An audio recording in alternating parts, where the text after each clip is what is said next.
আসসালামু আলাইকুম এভরিওয়ান, স্বর্ণাজ কিচেনে আপনাদের স্বাগতম। কেমন আছেন সবাই? আশা করি আল্লাহর রহমতে সবাই খুব ভালো আছেন। আজকে আমি আপনাদের সাথে শেয়ার করব আতপ চালের চিতই পিঠার রেসিপি। আশা করি আমার আজকের রেসিপিটিও আপনাদের কাছে ভালো লাগবে। চলুন তাহলে দেখে নিই। প্রথমেই এখানে আমি মেজারমেন্ট কাপ দিয়ে মেপে 4 কাপ আতপ চাল অফ ক্যামেরাতে 3 থেকে 4 ঘন্টা ভিজিয়ে রেখেছিলাম। 3 থেকে 4 ঘন্টা পর দেখিয়ে দিচ্ছি, দেখুন খুব সুন্দরভাবে ভিজে গিয়েছে চালগুলো। এখন এখানে আমি ব্লেন্ডারের মাঝারি সাইজের যে জারটা আছে এর মাঝে আমি কিছুটা পরিমাণ চাল নিয়ে নেব। নিয়ে হালকা কুসুম গরম পানি দিয়ে চালগুলোকে ব্লেন্ড করে নেব। যেহেতু একটু বেশি পরিমাণে চাল, তাই আমি 3 থেকে 4 বার অল্প অল্প করে ব্লেন্ড করে নেব। কুসুম গরম পানি দিয়ে দিলাম। এখন ঢাকনা দিয়ে ঢেকে ব্লেন্ড করে নেব।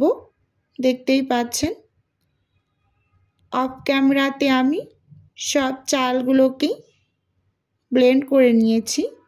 খুবই ঘন আছে ব্যাটারটা, দেখতেই পাচ্ছেন। অল্প অল্প কুসুম গরম পানি দিয়ে কিন্তু আমি সব চালগুলোকে ব্লেন্ড করে নিয়েছি। এখন স্বাদ অনুযায়ী দিয়ে দিচ্ছি লবণ দিয়ে হাতের সাহায্যে খুব সুন্দর করে মেখে নিচ্ছি। এখানে আমি কিন্তু একটুও স্কিপ করিনি, সম্পূর্ণটাই আপনাদের সাথে শেয়ার করছি কিভাবে মেখে নিচ্ছি। ঠিক এভাবে করেই আপনারা একটু সময় নিয়ে চিতই পিঠার ব্যাটারটা রেডি করবেন। অবশ্যই হাতের সাহায্যেই কাজটি করবেন।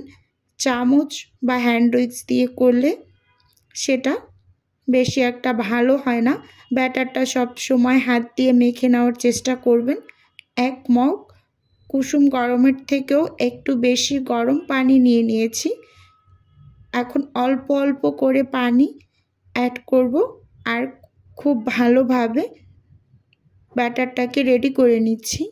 একটু লক্ষ্য করলেই বুঝতে পারবেন আমি কাজটা কিভাবে করে নিচ্ছি। হাত দিয়ে অনবরত খুব ভালোভাবে মিশিয়ে নিচ্ছি।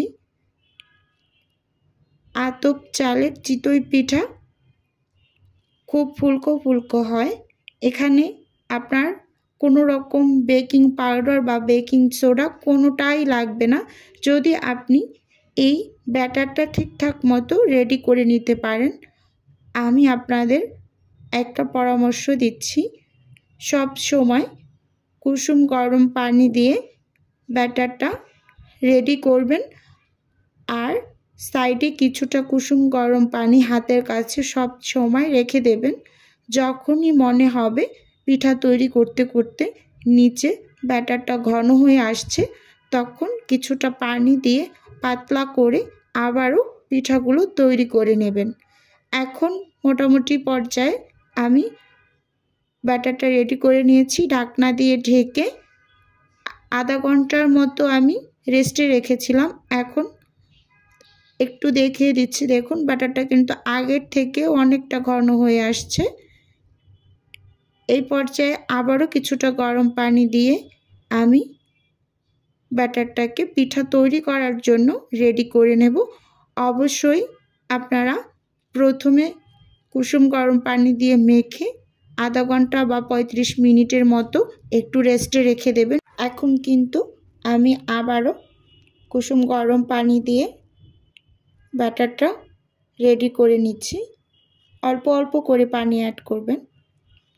একসঙ্গে পানি দিলে ব্যাটারটা খুব বেশি পাতলা হয়ে যাবে, বুঝতে পারবেন না এটার ঘনত্বটা। এখন একটু দেখিয়ে দিচ্ছি, দেখুন হাত এরকম উঁচু করলে যখন টপ টপ করে নিচে পড়বে, বুঝতে হবে যে পিঠার ব্যাটারটা একেবারে রেডি। এখন পিঠা তৈরি করে নেব। চুলোতে একটা চিতই পিঠার সাজ বসিয়ে দিয়েছি আর এই পর্যায়ে চুলার আঁচটা মিডিয়ামে রেখেছি। আর এখানে একটা বাটিতে আমি কিছুটা পরিমাণ তেল আর পানি একসাথে মিশিয়ে নিয়েছি। একটা কাপড়ে কিছুটা পরিমাণ লাগিয়ে ছাঁচটাকে একটু মুছে নিচ্ছি। অবশ্যই আপনারা এই কাজটা করে নেবেন। একবার পিঠা তৈরি করার পর আবার মুছে আবার পিঠার ব্যাটার দিয়ে পিঠা তৈরি করে নেবেন। প্রত্যেকবার পিঠা তোলার পরই এভাবে মুছে নেবেন, যাতে করে ছাঁচটা হালকা কিছুটা ঠান্ডা হয়।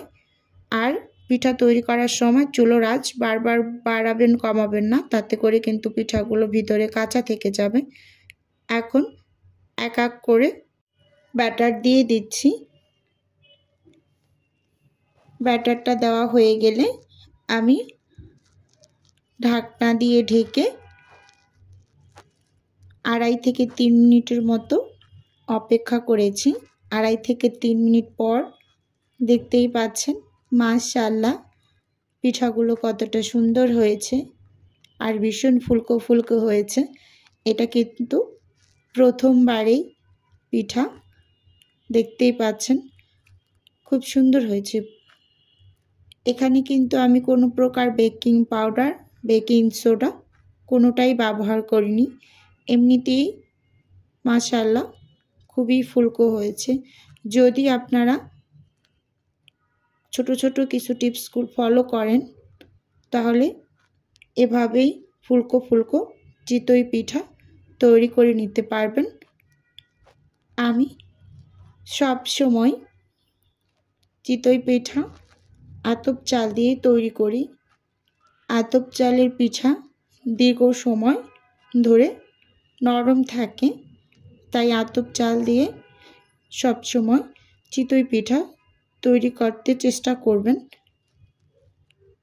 আর প্রত্যেকবার পিঠা তুলে নেওয়ার পর ঠিক এভাবে করে একটু ছাঁচটাকে মুছে হালকা কিছুটা ঠান্ডা করে নেবেন। ভিডিওর এই পর্যায়ে এসে প্রতিদিনের মতো আমার প্রিয় আপু এবং ভাইয়াদের উদ্দেশ্যে একটা অনুরোধ রাখছি। আমার ভিডিওর কোনো অংশ যদি আপনার কাছে একটুখানি হলেও ভালো লেগে যায় তাহলে অবশ্যই চ্যানেলটি সাবস্ক্রাইব করে আমার সাথে থাকবেন। আর ভিডিওর শুরুতে একটা লাইক দিয়ে ভিডিও দেখা কন্টিনিউ করবেন। আপনার একটা লাইকই পারে আমার এই ভিডিওটা আরও 8 থেকে 10 জনের কাছে পৌঁছে দিতে। তাই দয়া করে বলছি, প্লিজ এখনই একটা লাইক দিয়ে দিন। এক এক করে সব পিঠাগুলোই আমি বানিয়ে নিয়েছি, আপনাদের সঙ্গে একটু শেয়ার করে দেখিয়ে দিচ্ছি। দেখুন পিঠাগুলো মাশাআল্লাহ কতটা ফুলেছে, আর সবগুলো পিঠাই কিন্তু খুব সুন্দর হয়েছে আর অসংখ্য ছিদ্রযুক্ত হয়েছে। এই পিঠাগুলো যদি আমি দুধে ভিজাতাম তাহলে কিন্তু সব পিঠাগুলোই খুব সুন্দরভাবে ভিজে যেত, কিন্তু আমি মুরগির মাংসের সাথে এই পিঠাটা বাসায় সার্ভ করেছি। আজকের ভিডিও এ পর্যন্তই। আল্লাহ হাফেজ। আসসালামু আলাইকুম।